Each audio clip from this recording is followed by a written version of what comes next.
meeting kami ng mga tatay. Maaga pa yung pinagbidigan po namin yung isang pakita yung ating anniversary. Okay, sa pagat binigyan namin yung ating pagkain, of course, at yung ating atay. Kaya kayo pa lang, ay maganda lang po kayo na cook and tie. At of course, ang mga lalaki naka-cook and tie, at ang mga babae naman ay nakabalog sa iyo. Parang talagang maganda yung tsura. Tapos yung Bible sa book of Colossians chapter 1, bago lang Colossians chapter 1.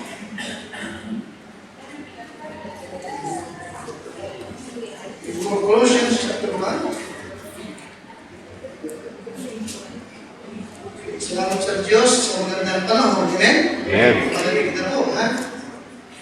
Colossians chapter 1. Aking pong gabi ay nais ko pong aking sundan yung pong naging mensahe ng mga preacher natin ito mga nakaraang linggo, patungkol po sa kapatiran. At sa akin po itong susundan, dahil ito mo sa book of Colossians chapter 1, at kung kayo bigla rin dito po ba kayo? Ating mong basahin verse number 1 to number 2. Verse number 1 to number 2, chapter 1, verse 1 to number 2. Nakita po ninyo? Sige po tayo, ready? Basa. Paul, an apostle of Jesus Christ by the will of God, and Timotheus, our brother, to the saints and faithful brethren in Christ. Natin title, Faithful Brethren in Christ, which are at Colossae. Grace be unto you, and peace from God our Father and the Lord Jesus Christ. Now, to the saints and faithful brethren in Christ. Okay? Now, thank you, sir. Lagi natin kung tatanda that one of the greatest need ng Church ng Panginoon ay ang katapatan ng kapatiran. Are you listening to that? Amen? Hindi building. Hindi yung maraming sasakyan ng church. Hindi yung napakagandang gusali. Hindi yung fully carpeted na pag tumapa kayo, hindi kita kung nakasapatos ka, kung nakayapa ka. Hindi yun. Kundi ano ang greatest need sa Bible? Pakalakas, faithful brethren. Faithful brethren. Pagka ng Diyos, ako po ay lumalapit. Humihingi ng kalakasan, humihingi ng tinig, humihingi ng kapangyarihan mo, humihingi ng patnubay mo, paggabay mo sa akin upang ma-deliver po ang iyong salita na kailangan po namin pare-pareho. Kailangan po ng church. Sige, pagtatagumpay po nito at sa ganun din po, mabigyan ka namin lagi po ng kasiyahan. At ako may gamitin mo lang ng Panginoon po Diyos at yung kapangunahan at yung kausapin, turuan, lahat ng yung anak na nangangarito. Matulang po yung Panginoon po namin pare-pareho sa ikapagtatagumpay po na yung gawain. Sa pangalan po na aming Panginoon Jesus. Amen. Napasilin po ba na pinapurihan ni Pablo itong Colossian Church? Bakit niya pinapurihan? Because of their what? Faithfulness in Christ. Nakati po? Ano isa? Katapatan nila sa Panginoon. At hindi lamang yung church, kundi yung kanilang pastor. In verse number 7, sino ba yung pastor dito? Verse number 7, tayo na. As you also learn of Epaphras. Siya yun. Our dear what? Fellow servant who is for what? Who's for you. Ay what? Ito mo? Faithful minister or pastor of Christ who also declared unto us your love in the Spirit. Kita nyo? Tapat silang lahat. Alright? Kaya nga, tayo pinapagod na kung if a church is to be what God wants it to be, anong kailangan? Faithfulness. Faithfulness. Alright? Okay? ang paglago, ang pagdami ng bilang, ang pagsasendot ng mga misyon, ang pagkakaroon ng magandang gusali kung kailangan man, karagdagang sakyan. Ito po'y may pangyayari, kasi ito po'y papangyayarihin ng Diyos. Nakinig ka sa akin? Ito po'y papangyarihin ng Diyos kung yung mga tao lang ay faithful brethren in Christ. Okay? Yan po yun. Okay? And again, just faithfulness in Christ is not a gift. Nakinig po ako? Faithfulness in Christ is what? It's not a gift. Alright? It is a what? It is a choice. Conscious choice. Ang ibig sabihin is what?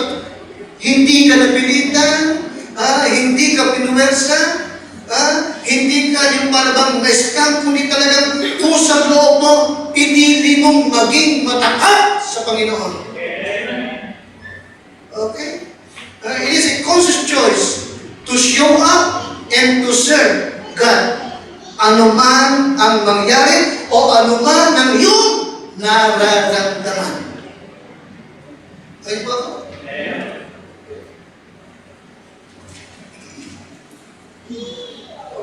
Now, in Colossians, hindi sinabi ni Pablo na madali ang maging matapat. Nakikinig sa akin? Hindi sinabi madali maging matapat. Alright? You see, bagkus binanggit ko rin sa faithfulness, ang katapatan ay hindi nasusukat kapag maginhawa ang iyong kalagayan sa buhay. Nakikinig kayo? Ang katapatan sa Panginoon ay hindi nasusukat kapag maginhawa ang iyong buhay. Kapag kunyente ka, because faithfulness is measured when it is difficult to be faithful. Nakikinig pa ako? Hindi nasusukat ang katapatan pag maginhawa ang buhay o magandang estado mo. Because ito po'y nasusukat kapag ikaw dumadaan sa kahirapan, pero nagtatapat ka pa rin. And now, number one, being faithful in Christ should be your highest purpose. In verse number 2, to the saints and faithful brethren in Christ. Alright? Ano ibig sabihin? Anong ibig sabihin? It should be your highest purpose. Ibig sabihin, faithfulness to Christ should be at the top of your list. Ito yung pangunahin sa iyo. Alright? Ito yung priority mo. Magtatapag ka sa Panginoon. Alright? Bakit? Maraming Kristiyano tapat sa trabaho. Nakikinig ba kayo? Tapat sa trabaho, tapat sa mga bayarin, tapat sa pamilya, tapat sa mga obligasyon, na tama lang. But again, being faithful in Christ should be what? Should be what? Your highest purpose. Ito dapat yung number one. So pagtapat ka sa Panginoon, magtatapat ka sa lahat. Pagiging ka sa akin? Pagtapat ka sa Panginoon, magtatapat ka sa pamilya mo. Tapat ka sa routine, tapat ka rin sa trabaho mo. Paliwanag ka ba rin? Being faithful should be your highest purpose. Alright? Sapagkat maraming mga churches na kilala ko, nag-struggle sila. Nag-struggle sila.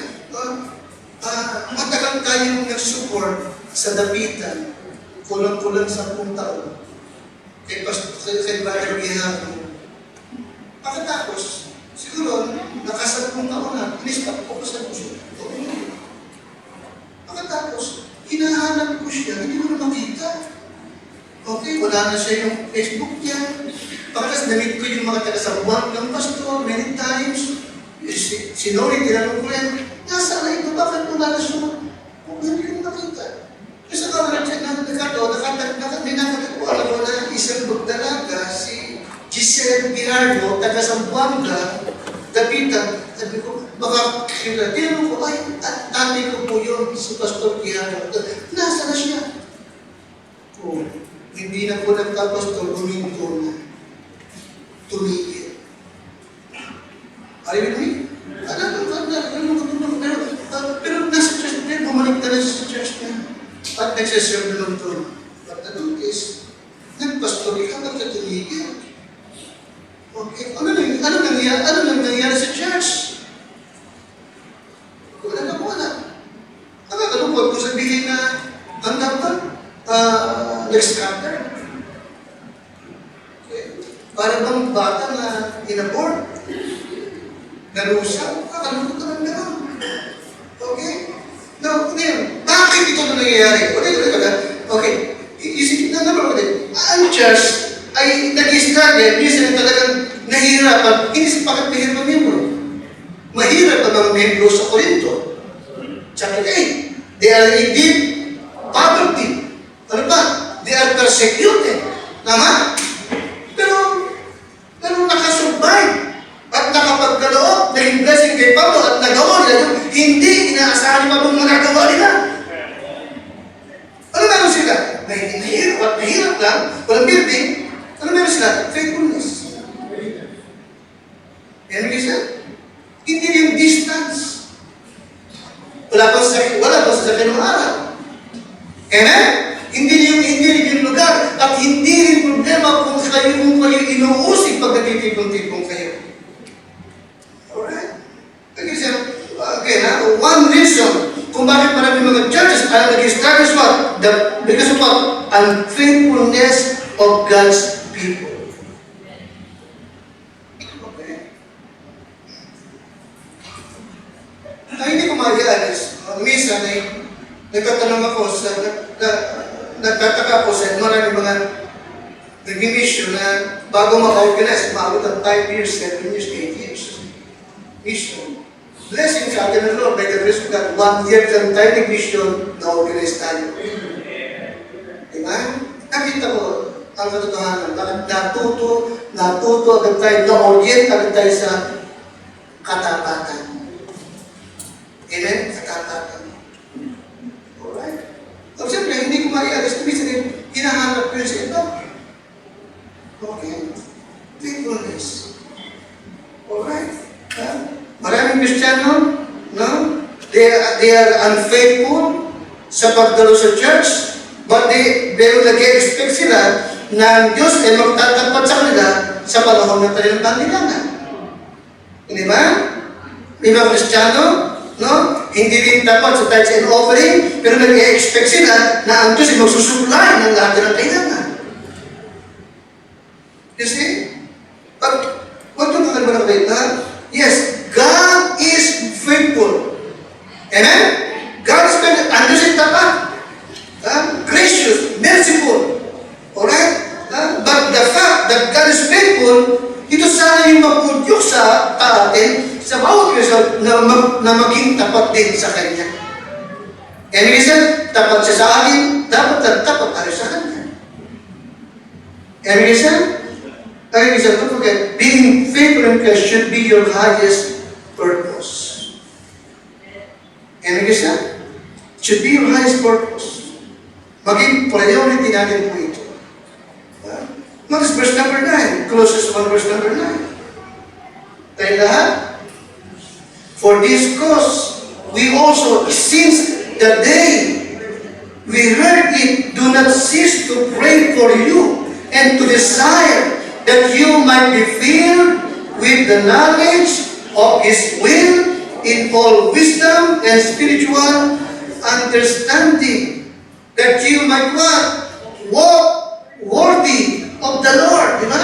Upang kayo makalakad, makapumuhay ng karapat-dapat sa Panginoon, and all pleasing, being fruitful in every good work, and increasing in what? In the knowledge of God. Now, ano ang susunod na lahat? Again, katapatan.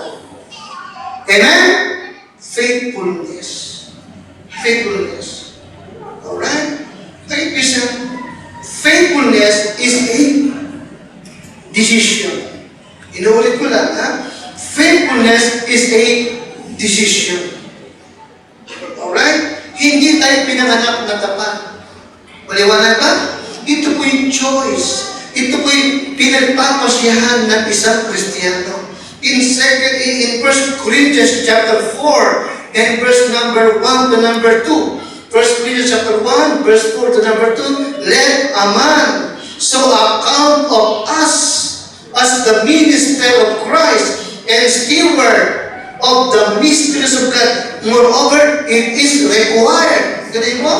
It is required that a man be found what? Faithful. Yung tao ng Diyos.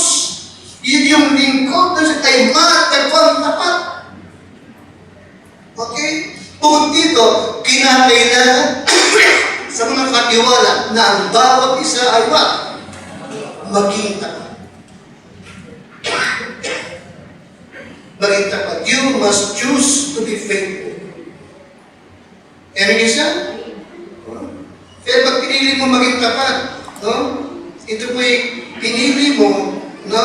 Na gawin yung nararapat mo lamang gawin na para sa Diyos. Kasi pinili mo tapat eh. Amen isa? Amen? Gusto, whether you like it or not, mabuti man ang pakiramdam mo o masama. You must choose to be faithful. Amen, siya? Amen?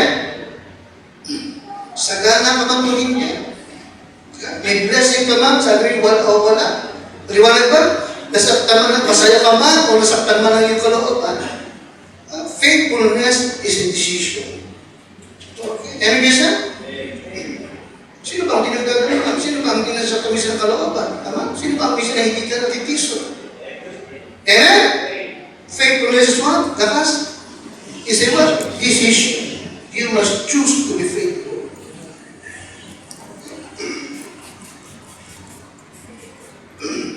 Alam niyo, isang bagay na pinaglalabanan ko kung magkamisa ay yung critical spirit. Are you listening? Inabagin ko na kanina, di ba? Isa hindi ko maiwasan na pag nakapunta ako na ibang church, ikinakumpara na yung church ko. Siyempre, para sa akin, magaling yung church ko. Magalis. Minsan, nakakapunta ako, nakakabibis ako sa mga anniversary ng church, nakikita ko yung takbo, hindi na yung pastor, yung asawa ng pastor. Magaling yung church ko. Totoo yun. Hindi ko may iwasan. Honestly, mali. Mali ako. Tama? Tama? Okay. Na nakikita ko yung mali. Hindi tama. Mali yun. So, naging critical ko. I said, Lord, sorry.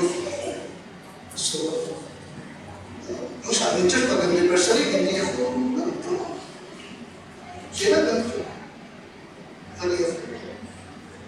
Okay? Nagkakaroon ako ng critical spirit. Okay?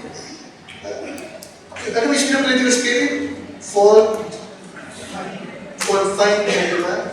Yung mali na nakikita. Naging focus ko yung mga pagkukulang. Okay? Then, di ba iwasan, pag-uwi ko, isa na ikaw kwento ko sa iba nating membro, di ba? Of course, I'm sorry, I'm wrong. Hindi tama yun.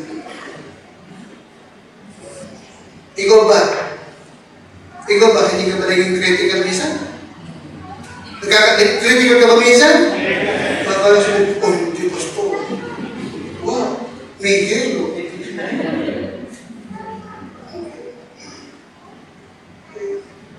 Take a listen. The truth about critical spirit. Tatandaan niyo po lagi, kailangan natin ito pare-pareho. Amen, isa? Kailangan natin ito pare-pareho. Critical spirit is a cover-up. Critical spirit is what? It is a cover-up. Number 2, it is deceptive. Una, critical spirit is what? Cover-up. Pangalawa, it is what? It is deceptive. Pangatlo, dangerous. Tatlo lang yan. Kaya, nagsosorry ako sa Lord. At ibig ko sana, pare-pareho tayo. Amen? Critical spirit is a negative fault-finding attitude unit. Okay? Ang nagiging focus mo, yung mga pagkukulang nakakapiranggit. Amen? Tapos ano sunod, magko-complain ka, mag-judge ka, magsasabi ka ng negative doon sa nakita mong kulang nila. Tama? Yun. And that's wrong. Okay? Mga sabihin ng iba, constructive naman. No. Pag ang constructive ay what? Nakaka-build up. Nakakapagpatibay. Hindi yung nakakasira. At ang constructive, listen carefully, it is always expressed face to face yun sa tao, hindi pag nakatalikod siya. And then, pag naman yung constructive, kasi sabi ko, Pastor, napasin ko dito sa iyong anniversary, gulong-gulo kayo mag-asawa. Samantala ko, pag anniversary, nakaupo lang ako. Yun ang constructive, tama? Mali ka, Pastor, ha? Nice ka. Hindi na tama yun. Nakalik pa ako din.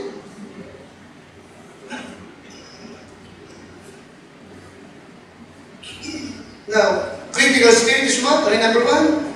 It is what? Number one, pakalakas. Overcome. Anong pinagkatapan? Yung pride mo. Ha? A critical spirit is wrong. Mali ito. Kasalanan ito. Because it carries with a sense of pride and superiority. Kinikilis mo kasi pagkat ang pakiramdam mo, mas magaling ka sa kanya. Remember yung Pariseo, tsaka yung publikano, pumasok sa simbahan? Naalala niyo ba yan? Yung publikano, ano sabi ng publikano? Lord, salamat. Pariseo, salamat at hindi ako katulad ng taong ito. Ako'y matapat, ako'y nag-iika po ng madalas, ako'y madalas nag-pray, hindi tulad nito. Kita mo? Critical ka na? Meron siya what? Superiority. Ang palagay niya sa kanyang sarili, mas magaling siya kasi sa publikano. Amen? Ngayon, sino nakatanggap ng pagpapala? Sino yung binilis ng Lord? Yung kanyang pinupulaan. Hindi yun nagmamagaling. Okay? Second thing, ano yung critical spirit? Deceptive. Sabi ng matandang pastor, sabi ng matandang pastor, ito'y karanasan ko sa ministeryo. Na yung pinaka-critical people sa church ko ay sila yung maraming kasalanan pinaggagawa. Tama naman, di ba? Tama. Tinan niyo yung mga nag-o-oppose sa presidente. Nung sila mapaupo, mas maraming ninakaw. Tama? Tama ba? Amen. Nagmamagaling. Nung sila mapapwesto, mas walang hiyan. Amen? Amen? It was delivered. Baka pinabanggit yung mga parang holy. Diba? Tiyo bakit ba pati si Hunti Bayos na bangit ko? Diba? They are what? Hypocrite. Napaka-critical, but they are what? Hypocrite. Ano yung pangatang bagay? Dangerous. Okay? Isa sa pangangit na idinudulot ng critical spirit ay yung epekto nito sa ating sariling pamilya. Nakadi pa ako? Isa sa danger na dulot ng critical spirit kung sa ating magulang, kapag laging dalidinig ng ating mga anak, ay yung epekto nito, sila rin nagiging critical. Pupulaan din yung pinupulaan mo. Ano sabi ni Jackass? Sa mga member niya, nalaman niya pinupula siya, help me to rear your children. Baka ako na lang ang pag-asa niyong makatutulong sa problema niyo sa inyong mga anak, pero hindi ko magagawang tulungan sila sapagkat sinisira niyo ako. Kinikritisise niyo ako sa harap ng inyong mga anak. You see? It's very dangerous. Amen? Kaya ang lesson, sa atin, maging faithful brethren tayo. Tapat sa Panginoon. Amen, Christian? Amen? Huwag tayo maging pulis. Na laging hanap ay what? Matulis. Hindi. Yung pulis, hanap lagi kung yung magkakamali, di ba? Lahat tayo binabanggit. Lahat tayo may kahinaan pare-pareho. Lahat tayo. Pero again, hindi ko kailangan yung weakness niyo. Ang kailangan ko ay ang strength ninyo. Hindi yung kailangan ko sa inyo. Okay, hindi ako para hanapin yung mali yung ginagawa. No, hindi ko kailangan yun. Kailangan ko yung strength mo. Pag minsan tatanungin ko, totoo ba ito? Sabihin mo sa akin, gusto hindi po. To be honest, paniniwalaan kita sa pagkakyan ang sinabi mo sa akin. Kaya Christian, may kahinaan ako, pero hindi ko dapat para mong kahinaan ko sa inyo. Kaya Christian, ang kailangan ko ay ang strength nyo at yun din ang kailangan nyo sa akin. Amen? Pagbalik ako, lagi kumalik ako. Okay. Now, ngayon, paano ba bilang tapat, bilang faithful brethren, paano ba natin pakikitunguhan ang ating kapatiran? Ano bang ugali o asal o pagkatao ang nararapat sa atin sa ating pakikitungo sa ating kapatiran? Ano ba? Romans chapter 12. Tingin po. Romans chapter 12. And verse number 10 and 10 and 11. Tingin po. Paano ba ano bang nararapat na pakikitungo ang ating dapat gawin sa ating kapatiran? Romans chapter 12.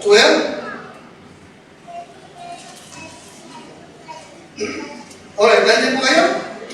Sabay-sabay, ha? Verse number 10. Ready? Let love be without dissimulation. Kaya avoid that which is evil, cleave to that which is good. Okay, verse number 10. Tanghal, be kindly, affection one to another with what? Alright. Anong pakito? With brotherly love. Diba? Ito sabihin, be loving. Be loving. Kung di ba? Anong pakito? Number 1, be loving. Okay? Maging maibibig. Iwasan yung hypocrisy. Umibig tayo ng walang pagkukunwari. Kami kasi.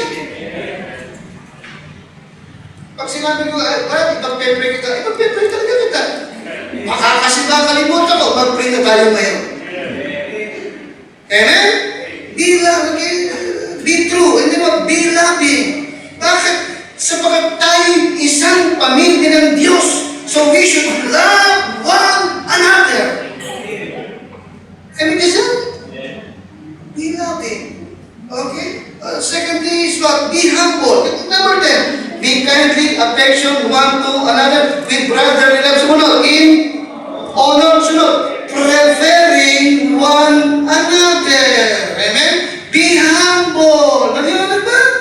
Be humble. Okay? Huwag kang kakita ng nagmamataas ka sa kanya. Okay? Do not be, huwag tayo mag-worry that we are better than others. Why? Wag. Amen? Huwag tayong magmamagaling. Alam kong magaling ka. Tama? Pero magaling. Sige, magaling ka na. Ako hindi. Pero nung araw, grade 4 ka di ba? Dura ka pa lang dura. Bukas tabi ng basura na. Bilang mo. Ano bisa? Ano ba? Verse 11, tayo na. Not what? Dapat. Not slothful. Don't be lazy. Not slothful in business. Pagkalas, fervent in spirit, and serving the Lord. Okay? Anong nararapat na pakikito mo? Pangatlo, be diligent. Pagkalas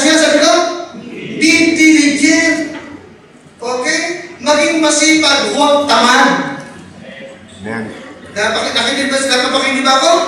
Isip-isip na ito, we should be pleasant to work with. We should be what? Pleasant to work with. Ang ibig sabihin nito, masarap kang kasama pag may gawain. Masarap kang katulungin. Maliwanag ba? Kasi hindi ka nagtatago. Maliwanag ba? Hindi ka ba? Na hindi ka nagtatago. Alright? Kasi hindi ka nagtatago, no? At hindi mo pinababayaan, nagtatrabaho sila, ikaw ay nakaupo lamang dyan. Maliwanag ba? Hindi ka yung dumadating tapos din gawain at merienda na lang. Nakuha pa ako? Masarap katulungin. Pleasant to work with. Okay. Number 13, tayo na. Pakilakas, distributing. Pakilakas, to the necessity of saints. Given to what? Given to hospitality. And be helpful. Matulungin, loving, humble, alis mo na? Diligent, helpful, matulungin ka, mapadamay ka. Amen, Christian? Amen? Salamat sa Lord. Sa tuwing maglilipat kami, nandiyan kayo. Amen? Amen? At kung wala akong may pakain, may nagpapakain sa inyo. Amen, Christian? Be helpful. Ano pa? Verse 14, makalabas. Bless them which persecute you. Bless and what? Curse not. Be kind. Loving, humble, diligent, helpful and what? Kind. Mabuting loob. Mabait. Mabait. Alright? You see, pag mayroong mabuting kalooban ng bawat isa, kapag mayroong pag-ibig, kababaang loob, nakikinig ba kayo? Walang batuhan ng tutik na magaganap sa church. Nakikinig kayo? Alam niyo yung batuhan ng putik? Sampun nga. Wala, tama ba? Hindi tayo para magsiraan.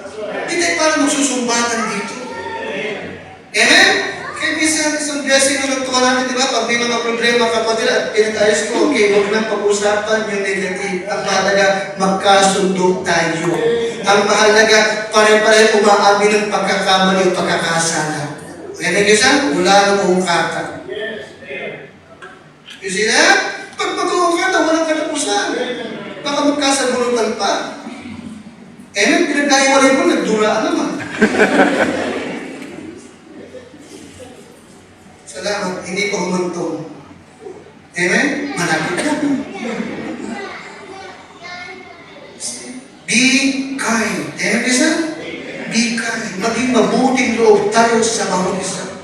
Faithful, what? Faithful brethren in Christ. Alright? In verse 21, maganda ito eh. 21, tayo lahat, be not overcome of evil, but what? Overcome evil with good. Maganda, hindi ba? Anong pinapag-usapan? Be pleasant. Be pleasant. Alright? Okay? Iwasan. At what? Na huwag kang mag-uugali na ikaw yung tao na lagi naghahanap ng pagkakamali at ng ikagagalit. Nakikinig kayo sa akin? Dinig ba ng lahat? Iwasan yung ugaling, naghahanap ka lagi ng ikagagalit mo. Huwag ka maghanap! Marami mo makikita ang ikagagalit. Amen? Be pleasant. Okay? Maging masayahin. Amen? Yung nagtawa lang lagi ng tawa. Tawa ng tawa. Ang iiyak. Amen? Be pleasant. Okay? Don't be the kind of person who is always looking and for something na gagagalit. Amen? Now, isang bagay ang mahalagang ating matutuhan. Dahil kung binabanggit, okay? We have no control. Wala tayong control sa panahon, Hindi natin control yung magiging ugali o pakikitungo sa atin ng ibang tao. Hindi mo control yung pakikitungo ng makakasama mo. Ang tanging mo ng control, may absolute control ka ewan ang iyong sarili. Liwanag na, mahalaga yung ngayon this morning, this very day, mag-meet kami ng mga tao ito. Hindi ko alam kung anong ugali nila, hindi ko alam kung anong magiging pakikitungo nila, kung sila friendly or masungit. Pero nakapagpasya na ako by the grace of God. Amen? Ang prayer ko, maging blessing ako sa kanila. Di ba namin? Naging blessing ako sa kanila. Nakakita na si Kristo na nasa akin. Amen? Ako'y ligtas, anak ng Diyos, at ang aking pangalan na kalito sa buhay, at ang Espiritu ng Diyos ay tumatahan sa akin. And be blessed. Okay? Ano man ang kanyang pakikitungo? Alright? Ang mahalaga, control ko yung aking response sa kanila. Mahinahon ako, amen? Mahinahon ako, magalang ako. Amen? Friendly ako kahit hindi sila friendly. And faithful brethren. Okay?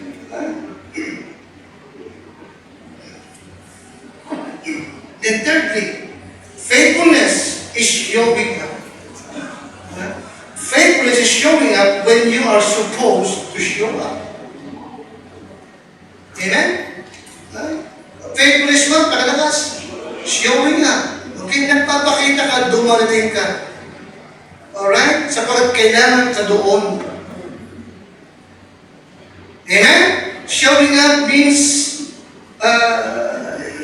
it means you arrive sa lokasyon at sa event na, na ina-expect ka talaga doon. Alright, yun ang faithfulness. Ano man ang maganap, naroon ka. Dumarating ka. Sapagkat inaasahan ka. Ganyan kasi? Kala ba yung laging kinukwento?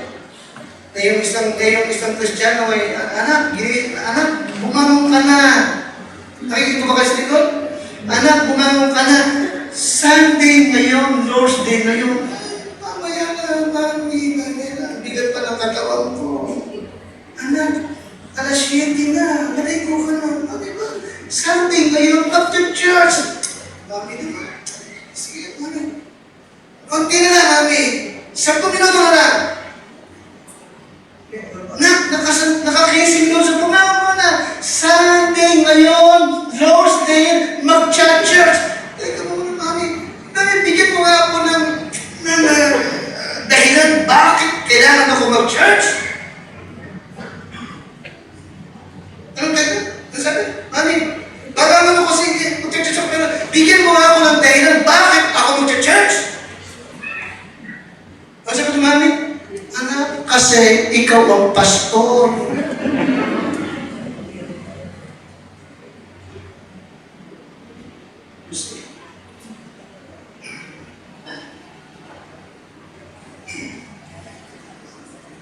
Salamat sa Diyos sa ating mga Sunday School teacher. Amen? Salamat sa Diyos sa ating, bagay sa ating, yung ating asay ministry. Ano man ang mangyari, andun, ating asay. Amen? Salamat sa Diyos sa ating mga member ng choir. Salamat sa Diyos. Amen? Okay. Marami ng churches, nag-struggle sila. So bakit minsan, yung mga inaasang darating, magtuturo, dito marating. Okay. Faithful brethren. And faithfulness what is faithfulness what? Showing up when you are supposed to show up. Okay? Kaya nga, magtapat pa tayo. And lastly, faithfulness shows your belief toward Christ. Pakalas nga, ang katapatan ay nagpapakita ng alin? Ng iyong paniniwala patungkol sa Panginoong Heso Kristo. Ano ba siya sa'yo? Sino ba siya sa'yo? Amen? Amen? Take a listen. Okay? Yes. Yes, tinanggap mo siya tagapagligtas. Dapat din tanggapin mong siya iyong Panginoon. Maliwanag ba? Amen? Kung siya kinikilala mong Lord ng iyong buhay, siya ang masusunod, hindi ikaw. Amen? Amen? Yung kalooban niya, hindi yung kalooban mo. Yung gusto niya, hindi kung ano gusto mo. Amen siya? Amen? Yes. Faithfulness shows your belief toward Christ. Amen? Naniniwala ka bang siya talagang muling magbabalik? Magtapag ka. Maghanda ka. Amen? Naniniwala ka ba sa judgment seat of Christ? Amen? Naniniwala ka ba na kapag pag-rapture na pag-rapture, ang unang bagay ay tatayo tayong lahat, isa-isa sa harap ng hukuman ni Kristo? Amen? Kung naniniwala ka, magkahanda ka, mag-aayos ka, magtatapat ka, hindi mo gusto tumayo ka sa kanyang harapan na meron kang atras sa Panginoon. Yes, faithfulness shows your belief towards Christ. Tanda natin ito, if you are not, narinig mo ba kayo? Amen. Kung hindi ka tapat sa Panginoon, nagpapakita lang ito na hindi mo siya iginagalang. Kung hindi ka tapat sa Lord, nagpapakita lang ito na hindi pa siya ang Panginoon ng iyong buhay. Amen?